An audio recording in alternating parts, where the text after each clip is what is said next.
My Hero Academia continues to not disappoint.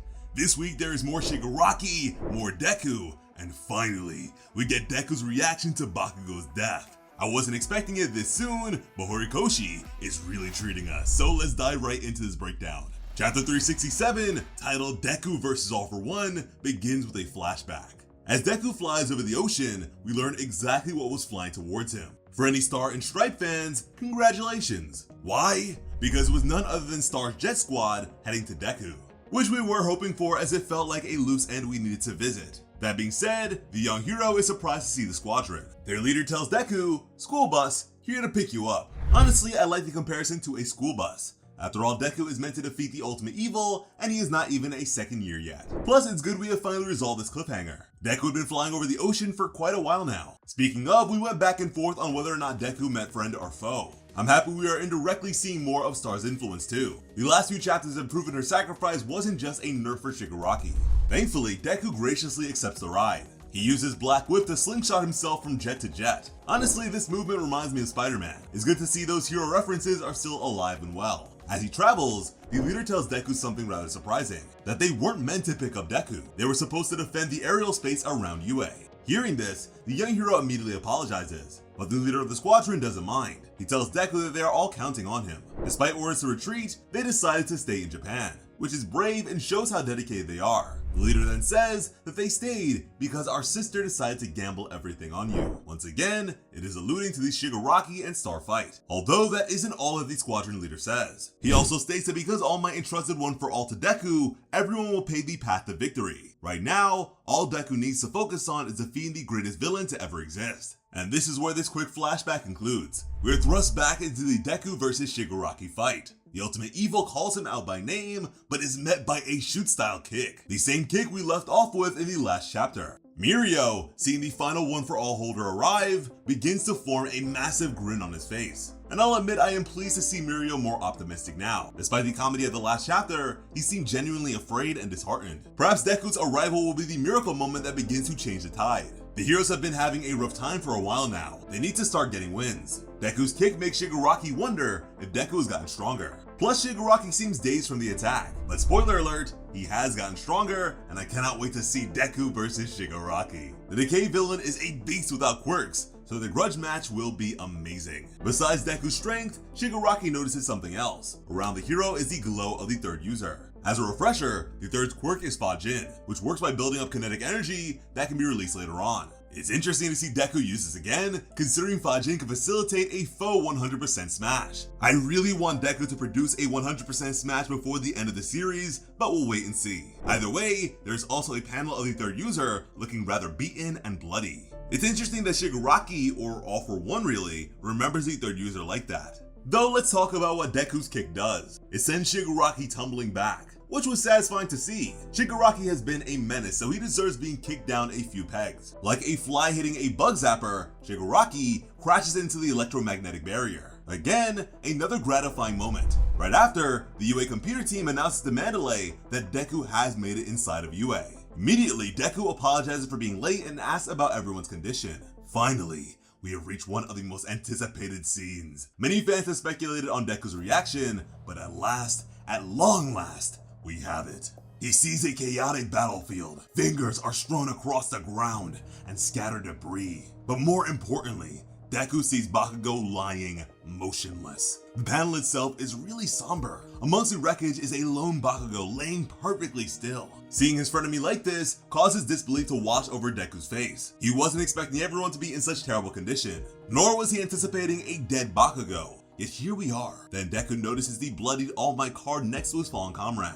He turns to see Best Jeanist, who can't even stand. The denim hero can barely use his quirk too. The two images cause Deku to realize just how bad things are, which is sad. His first concern once arriving was the other heroes. Shigaraki is really trying to break his spirit like he promised. The young hero's shock quickly turns to horror. Besides Bakugo, other heroes are seriously wounded.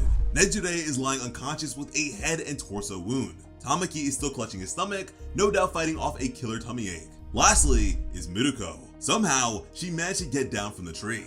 Sadly, our bunny hero is either dead or unconscious. Like Tamaki, we can't see her face. However, it isn't hidden by hair. Her expression is blocked out by a shadow, and most manga fans know what a shadowy face means. Regardless, I really hope she makes it out of here. Her fights are amazing and I cannot get enough of them. But let's get back to the recap.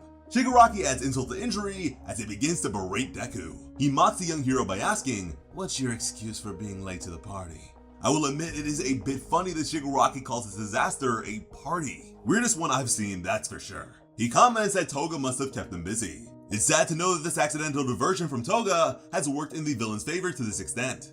Deku doesn't even respond to Shigaraki. All he can do is stare at the carnage before him. So the decay villain continues. He asks why Deku doesn't say anything and offers examples. Shigaraki gloats, offering excuses Deku could give. "There was nothing I could do. The plan went south." Honestly, both statements are true considering Deku had to literally travel back. Plus, the heroes gave it their all to stall Shigaraki. Speaking of, the villain looks as monstrous as ever. He still has his hand armor and the family of meat puppets. Sadly, the turmoil of the situation is too much. Our young hero is overcome with rage. It's just like the last war. Will Deku lose control once again? When I first saw the leaks, I was concerned this was the case. I love Deku's rage, but I believe he has grown beyond that. Villain Hunt was all about controlling that anger and fighting with a clear head. Though Shigaraki is not done roasting Deku. He asks Deku why he doesn't try to run, since everyone else there has. Which isn't true. Every hero there has given it 100% to try and stop Shigaraki. Everyone stood their ground, no one ran. Yet this was another way for the decay villain to break Deku's spirit. He wants to destroy the young hero's mind, body, and soul. Unfortunately, Deku thinks back to Bakugo's lifeless body and the All Might card. The anger he feels is quite literally flowing out of him. It is the exact same way as we saw in the previous war arc. Energy sparks off of him. It even flows from his eyes and mouth. And listen man, before we continue, I must say this panel goes hard. The energy of One For All, Fajin, and Black Whip are escaping from Deku by any means. Once again, he is losing all control. Black Whip is even coming from his mouth. Horikoshi is really outdoing himself week after week with this art. Meanwhile, Shigaraki thinks to himself that Deku losing control is the best outcome. His angry movements are predictable, and Shigaraki believes that he can use this as an opening. And an opening for what, you may ask? Here comes our second comic book reference. Shigaraki wants to break Deku's spine. Bane breaking Batman's back was one of the most iconic moments in all of comics history. So to see Horikoshi reference that is pretty neat. And I hope the next chapter has more little Easter eggs like this. And in regards to comic references, shout out to Plot Armor Comics. Anyways, after gleefully thinking about his next move, Shigaraki asks Deku, "How do you like my little present?" Man, this guy just loves emotionally beating down his opponent, which is exactly why he is so loved as an antagonist. However, there is a shining light, unlike the brutality of the last war. Mirio pops out from the ground and tells Deku it is okay. Gotta say, I'm happy that Mirio is back to being an eternal optimist. Of course, Shigaraki is upset by this development. He has the young hero right where he wants him. The decay villain is so close to breaking his spirit, and yet his friend is still trying to help. Mirio must be a thorn in Shigaraki's side by now. Lemillion grabs Deku and tells him he sympathizes. Kinda looks like he's shaking Deku by the shoulders, clearly trying to bring him back into reality so he can fight. He knows how it feels and cannot forgive himself for what has happened. Though feeling helpless and hopeless is exactly how Shigaraki wants him to feel. Doing that is playing exactly into his hands. Pun intended, by the way. Lemillion goes on to tell Deku, it's going to be fine. Everyone is still breathing. This may be true for some heroes, but it is good that Mirio is around to ground him. Last time, Deku didn't have this support, so maybe he won't entirely go berserk this time. Mirio continues to assure Deku. Lemillion informs him that Edge Shot is saving Bakugo's life. Not only that, but Mirio is sure the ninja hero will succeed. It is this belief that keeps him fighting. The heroes haven't completely lost yet, so they cannot give into rage, which is exactly what Mirio says to Deku. And honestly, our young hero needs this comfort. Deku must think that if he arrived even just a couple of minutes sooner, he could have saved Bakugo. Meanwhile, Manuel, Aizawa, and Monoma can only watch this affair unfold. We do see them, but it is simply one panel. Regardless, they don't look as grief-stricken. At least Monoma doesn't. They look determined, maybe even hopeful. Because honestly, Mirio's speech to Deku is inspiring. Yes, the situation is dire, yet they're still standing and Deku is here now. No one has officially died. The heroes can still win this. Unfortunately, Shigaraki bursts their bubble. His response to Mirio is simple. It's called escapism when you make such idealistic claims. He's not wrong, but that's what My Hero is. It is a story of hope and optimism. And Muriel's words only echo that. He proclaims that they are heroes. They are supposed to turn dreams into reality and be optimistic. All the while, Deku is still overcome with anger. That being said, a million isn't wrong. Time and time again, we have seen Deku turn impossible odds. In fact, we once saw him quite literally change the future. If anything, that moment proves Deku can do this. He can regain control of himself and defeat Shigaraki. Muriel's encouragement causes the young hero to remember All Might's words. His mentor once told him that heroes put their lives on the line to uphold their ideals. Heroism is all about making the impossible a reality. Finally, Deku seems to start calming down. He also thinks back to what the squadron leader told him about Star. Then he envisions Banjo, who told him that while it is okay to be angry, he still needs to keep his heart together. All these reminders come flooding to his mind. All these memories share one thing in common. They show that everyone is relying on Deku. So many have placed their hope on the line and are fighting for the future they believe in. Suddenly, a cloud of smoke covers the battlefield. Thankfully, this isn't caused by Shigaraki. Instead, this was smokescreen from Deku. Black Whip is also uncontrollably swirling around. As he dust clears, Deku apologizes to Mirio. The optimistic hero fires back that apologies can happen once the job is done. Honestly, this was one of my favorite moments. Seeing Deku grow from letting his rage take over to someone who can control his anger is impressive. Not only that, but his first thought once he calms down is to apologize. Right now, they are the only heroes standing, and yet Deku's heart of gold still shines through. Then, he asks all for one if Shigaraki is still there somewhere. He has channeled his feelings into determination.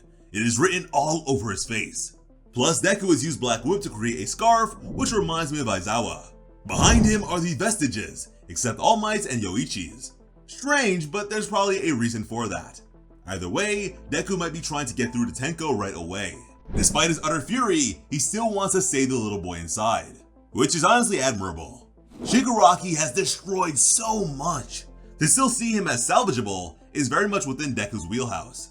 Lastly, the flavor text reads, he's managed to hold his wrath at bay. And oh man, the time has finally come. Shout out to Deku. Please, in the comments, let us know how you are feeling about this climactic moment finally coming to fruition. And how do you feel about how Deku handled all this? It reminded me of Naruto and his chakra cloaks in the past, and now, just emerging, just a badass and ready to throw hands. I love it. As always, I'm Slice of Otaku. Thank you all so much for watching and have an awesome day. I love you.